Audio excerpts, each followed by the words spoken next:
It's not floods that destroy lives, it's silence. Every year, thousands of poor communities in southern Nepal are devastated by the monsoon. River water rises rapidly, leaving them stranded on low ground, drinking stagnant floodwater and without food supplies. With few possessions anyway, lives and livelihoods are wiped out in an instant.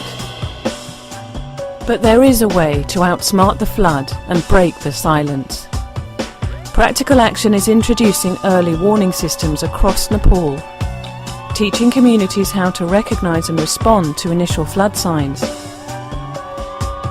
These networks of sirens, radios, bridges, shelters and boats allow locals to warn their neighbours of danger and get to safety before disaster strikes.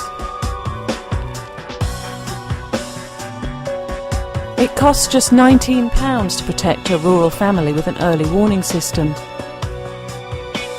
and give entire communities the ability to outsmart the flood.